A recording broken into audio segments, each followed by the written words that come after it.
you're going to learn how to use notes effectively during a speech. The way the speaker prepares and uses their notes in the moment can either tie them up or free them to connect with their listeners.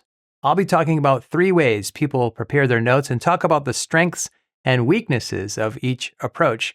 I'll go from worst to best approach, and I'll be recommending the third approach that most pro-level speakers use.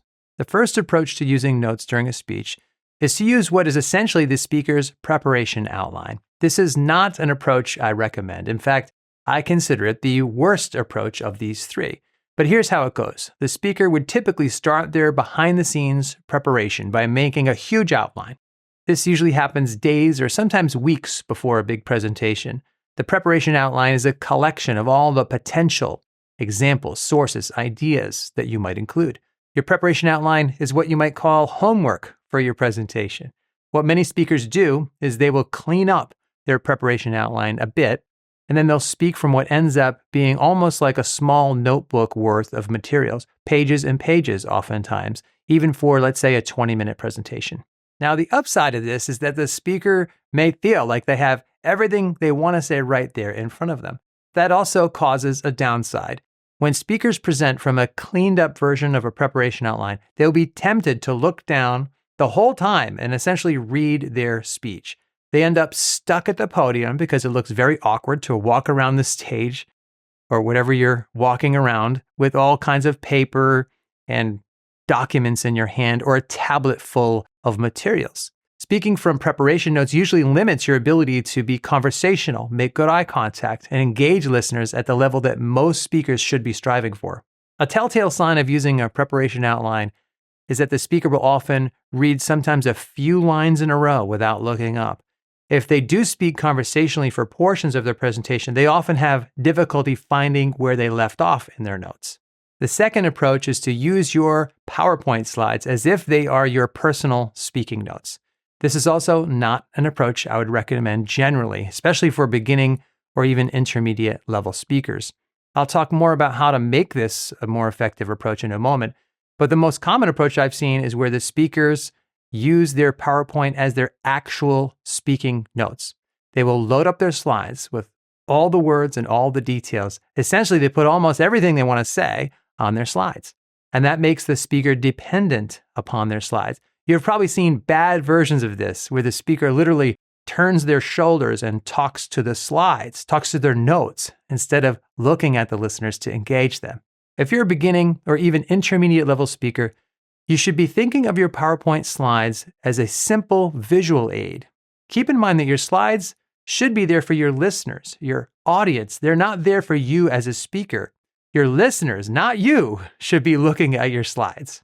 If you work in an organization that expects the deck of slides to be a detailed reproduction of a presentation so they can distribute that later, I recommend that you create 2 versions of your slides, one of them for your actual presentation and another for distribution later to anybody who needs a copy that includes all the detail. This is really time consuming, I'll give you that. It's a hassle to create 2 versions, but clear, simplified slides look 100 times better when you're doing your actual presentation. If you take this approach, I'm confident that you'll get recognized for being a much better speaker than if you load up your slide notes with all of those details. So think of your slides as a pure visual aid for your listeners and make separate handouts. In that light, using simplified PowerPoint slides can be a much better approach than using a full preparation outline that I mentioned as approach number 1. If you use your PowerPoint slides as I'm about to describe, your slides should be big, clear, simple, and help you make whatever point you are trying to make at that moment. Only put the most important 10% of your text, your content on the slides. Your goal should be not to need to look back almost at all at your slides, except maybe a quick glance to make sure you're on the right slide or to point out something specific every few minutes.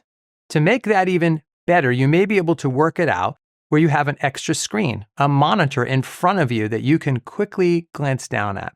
That's what I do when I have slides. That's what most professional speakers do. They call this a confidence monitor.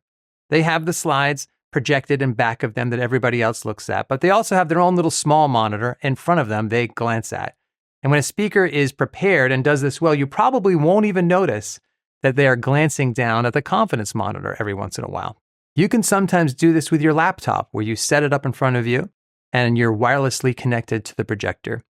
So if you're using simplified slides that are genuinely visual aids and you have a confidence monitor, then using slides as your notes is a reasonable approach with some advantages, especially if you're doing a relatively long presentation. The third approach is the best approach and the one I recommend, using simplified speaking notes on note cards or a notepad. You need to practice a few extra times to do this well, but it's worth it. I especially recommend note cards for new and intermediate speakers when your message is less than, let's say, 10 minutes or so. The idea is you take your detailed preparation outline we mentioned earlier, and over the course of a few days and lots of practice, you revise your notes a few times until you can simplify your notes to their bare essence. I recommend 4x6-inch note cards. The only thing you write on your cards are keywords or key phrases. These are just concise talking points. Sometimes I've even drawn little diagrams or shapes to remind me of what I was going to talk about. The notes are just a reminder, so you can glance down and remember what you're going to say next. I think of my notes as like a bulleted grocery shopping list. You should be able to look down and know where you're headed for the next 30 to 60 seconds of your presentation, the same way you glance at your grocery list and you head off toward the next aisle. I recommend only writing on one side of the note card so you're not flipping them back and forth, searching for the next part. Write with a large print so you can look down and instantly see what you wrote. I recommend that you number your cards so you can easily keep them in order as you practice.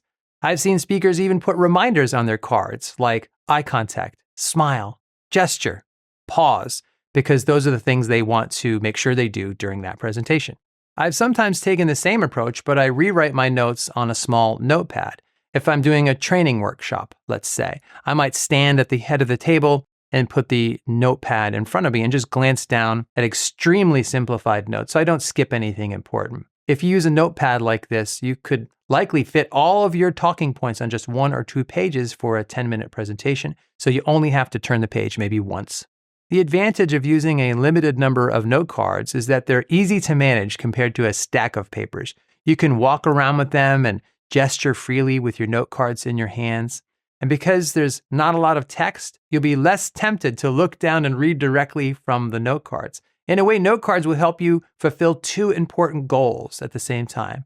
They will virtually guarantee that you don't forget what you wanted to say. They're like a safety net. But cards will also allow you to speak conversationally and let your personality shine through because you're not tied down. You can still use PowerPoints as visual aids, even if you're using note cards.